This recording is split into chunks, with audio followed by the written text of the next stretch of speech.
Morning, everybody. Thank you for joining us for our monthly meeting here. Got a few quick announcements and then I'm going to pass it along. Just to remind everyone, this meeting is being recorded. Also, if you join us, make sure that you have a name that's a first and last name. If you have trouble renaming yourself, let the tech team know. That's Anthony and Sue. They'll be happy to help you. I'm just going to give a quick announcement. I know Michael's going to follow up with this, but I want to thank everyone who worked at the fair this season, this August. Looked great. Hope you got folks got an opportunity to go visit the garden at the fair. At the fair, I know we were trying to distribute name badges. I know a few people picked up name badges there, but if you didn't get a chance to pick up your name badge, you can come to the extension office. They're down in the Ballard room in a table. That room is unlocked. I'm usually there on Tuesday afternoons. I can help you with that if you want to be there in person. And one of the things I'm going to need to remind you, we're getting towards, we're working through the year a bit to make sure that you're recording your hours, both your service hours and your continuing ed hours onto the volunteer management system. And if you have trouble with that, I can try to help you. Katie's always around. If you have questions, you can ask her. She can try to help you too. But don't wait till the end. Don't procrastinate. Don't wait till the end. Start putting some of your hours in now. You can always finish up, work it a little later, but don't be one of these folks that puts them all in the last minute, or being like a real procrastinator. And then something comes up, some tech thing, and puts you behind. So the other thing is coming up in a couple of weeks, we have an event over at Holy Cross Hospital on September 17th. Maureen Thomas is sort of coordinating that effort. She might be reaching out to some of you for, if we need additional help, like folks to help set things up, set up tents and things like that. But that's not too far away, and that seems to be coming along. That's Saturday, September 17th, from 10 to 2 at Holy Cross Hospital in Germantown. The other thing is, I know C was not too far away. It's in October, but you'll probably see some announcements on the newsletter, maybe in the chat box. Plenty of opportunities to sign up there. Hope you, if you haven't participated in SEWA, check it out. And I think I've run through a few things. I usually forget something. I usually catch that at the end, but usually Michael will catch a lot of them. So I'm going to hand it over to Michael next. Thank you, Steve. Good morning, everybody. Welcome to September. Yeah, I just want to reiterate what Steve said, to thank everybody about the fair that was very successful this year. I think there are a few reasons contributing to that, and that number one would be that the weather was just very cooperative this year. And secondly, I think because of 2 years of COVID restrictions, I think people decided they needed to get out, and so they did. Just to give you a few numbers to throw out at you about our contacts, we had a little more than 3,700 contacts in our garden, and then these are actual contacts, people that we made eye contact with, talked to, and people that were referencing other things that they needed to ask questions.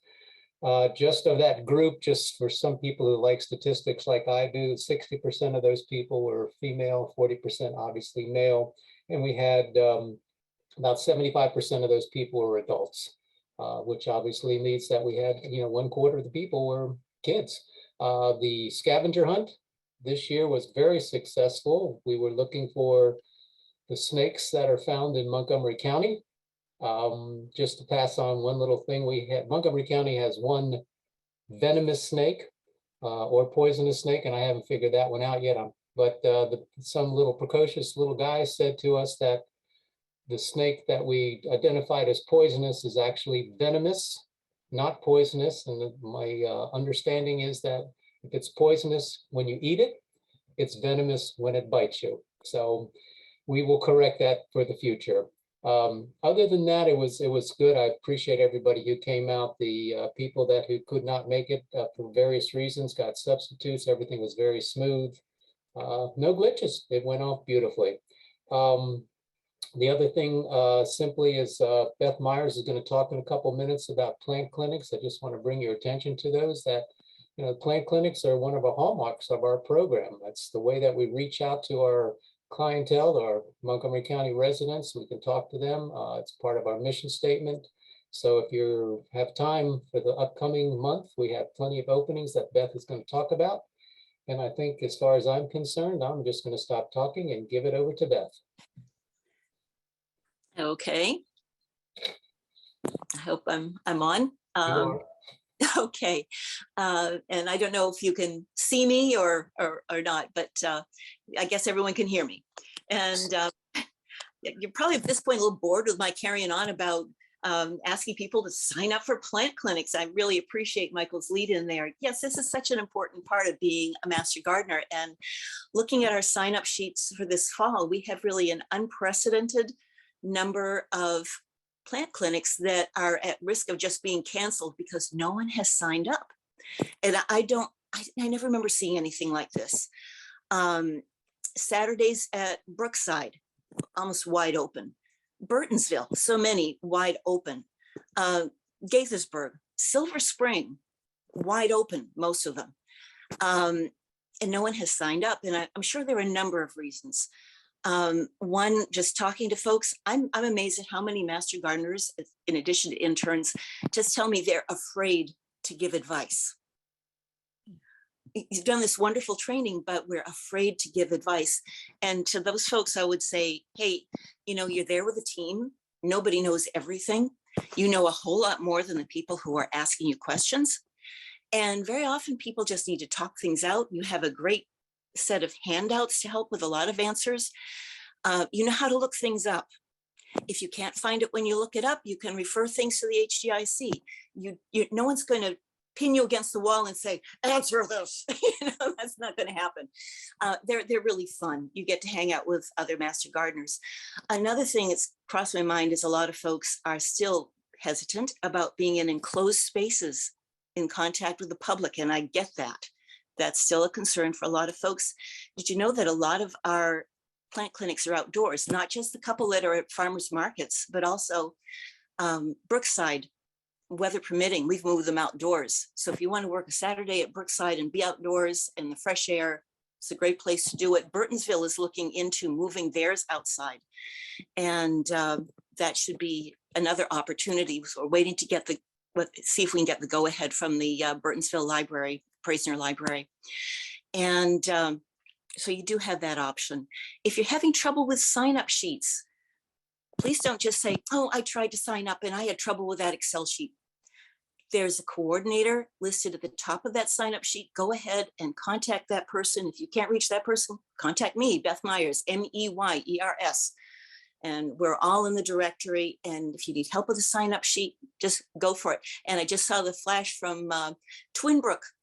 Twinbrook, we had to cut those in half, the number of plant clinics we have at Twinbrook. And Barbara Wajax just said, hey, they're outdoors too. So look into that one, please. And we just hope to see you there. September is such a nice time to be outdoors. And sometimes we might have to move inside if it's a stormy day or something. But just if you haven't already, let's give it a try, folks, because it's such a valuable program and we look forward to seeing you there. Okay, Michael, thanks for putting up with me. Thank you, Beth, appreciate it. Now I'm going to introduce Linda Barrett for our monthly recognitions, and she's going to have two hats today. She's going to do our monthly recognitions, but she will also be recognizing and introducing our speakers. So Linda, it's all yours. Oh, Linda, I'm sorry. I'm going to butt in. I forgot to make an announcement. I just got reminded by text from Deborah that we are looking for some help for the Speakers Bureau for a volunteer to help to do scheduling. So if you are interested in helping with scheduling with the Speakers Bureau, contact either myself or Deborah Kleinberg or Cindy, we'll get back to you. I apologize for that for Linda. I just want to jump in there before I forgot. I told Deborah I would do it and I forgot. Thank you. Thank you, Linda. No problem. So I was getting this PowerPoint together and I thought, I want a garden picture. And then I was looking through, Google Docs and images and saw this. And I thought, yeah, everybody's garden looks like this time of year. Bouchard gardens. But we want to recognize some folks. I was out driving around and took some pictures. So some folks from the demo garden, Ken Hoyle and Darlene and Mary Jo, they were hard at work on Tuesday when I stopped by. And same with Rom and Audrey and Joan. Joan was playing in the little tunnel they have in the children's garden. And Gina, who's an intern, was out working, and Erica and Robin. And I know there were more people, couldn't fit all the pictures in. And I know there were more people that worked earlier in the season and will likely work later in the season. So anyway, thank you to all the hard work at the Durwood Demo Garden. And then I do the food rescue and gleaning. So I have a few pictures there. Kat Kahn and Robin Kugelnick and Tom Stahl and Linda Ballenstein, Dawn Landsman, Robin again, and Linda. We've been gleaning at Pope Farm once a week. And then the picture on the right, so left is Pope Farm, left, and then on the right is Red Wiggler. We were picking sweet potato vines. And this big bunch of people were out at Farm at Home picking blueberries earlier in the season with some folks from Poolsville, Farm Share or something like that. Anyway, it's a little co-op of people that go and pick from farms. And so that was fun. And Linda Ballenstein over there picking some blueberries. And then we were out at 1 Acre Farm picking kale and collards earlier in the season. So Teresa Meeks, Tom Stahl and Wendy Smith, and Jean Kennedy. So thank you to all the people that have been gleaning. It's been a good season. We've had stuff pretty much every week. And then I want to do a personal shout out as well as a shout out for the whole Master Gardener bunch. Huge thank you to the people that grow plants and donate plants. I took a quick picture this morning of my plant propagation area, my front porch, where people have donated many house plants for urban gardening, but I know there are people that grow and donate to Kat's Harvest Share, and there are people that grow plants for Durwood and many other places. So just a huge thank you. We couldn't do the programs without you.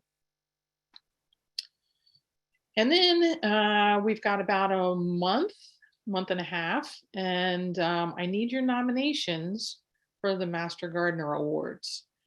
These are really important to highlight and just recognize people that are putting in the extra effort or hard work. So we have 2 categories, and I have not received a single award nomination for this category.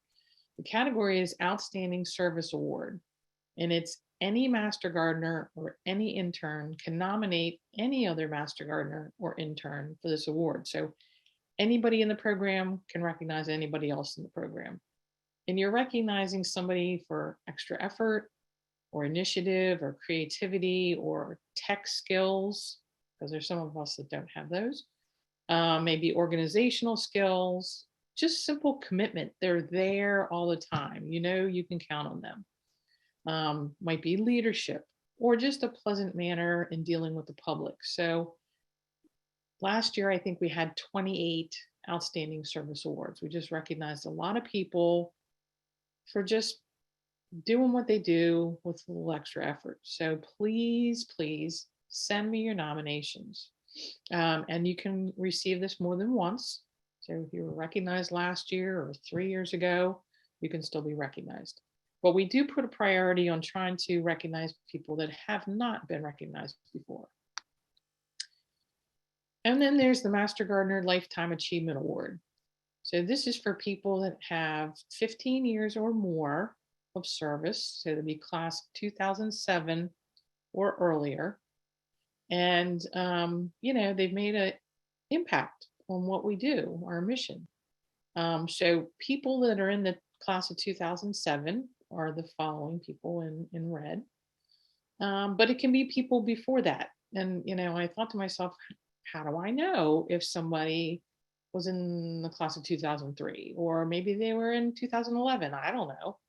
Well, if you go to the VMS and you look at the directory, all the way in the far right-hand column, it'll tell you what class they are in. And so if they were in a class of 2007 or earlier, they would be eligible for this award. So these are people maybe that have served on the board, maybe they were a chairperson of a committee, maybe they just had active participation in a committee over many years, 15 years of Durwood Garden, or 10 years of therapeutic horticulture, or whatever. They've had years of experience and they've been active members of that committee. Or maybe they've performed outstanding service in a special task or role. So think through who maybe some of our I don't want to say aged, it's not aged, it's a more experienced master gardeners, and look them up and see if they might be eligible for the Lifetime Achievement Award. You only get this award once. Okay, so you've decided on who you might want to nominate. I need those nominations by October 15th, and I'll put information will be in the seed in September and October, and I've been posting it on Groups.io, so keep checking. But send me an email to Linda Barrett. Make sure to include your name and your contact information, the name of the person you want to nominate, a short little paragraph, this much, not the whole page, of the exceptional work they do. And if you can casually steal a little picture of the person, that would be wonderful. If you have any questions, email me. Okay, a couple quick announcements. We're having another plant swap. This is our fall plant swap. It'll be on Thursday, October 20 at noon at Durwood. So if you've been thinking about splitting up those house plants or other plants in your yard, this would be a good chance to do that. And you can bring them along. We will also take equipment. I don't know if that's the right word, but plant equipment and books, if you want to bring along some books. So plant swap, October 20. And I just wanted to go back and remind you that we are going to do the holiday party, which is when we recognize the people for the Master Gardener Awards. And that will be in person, Thursday, December 1st, 2022 at the fairgrounds. So we'll be back in our big building, Heritage Hall, I think it's called.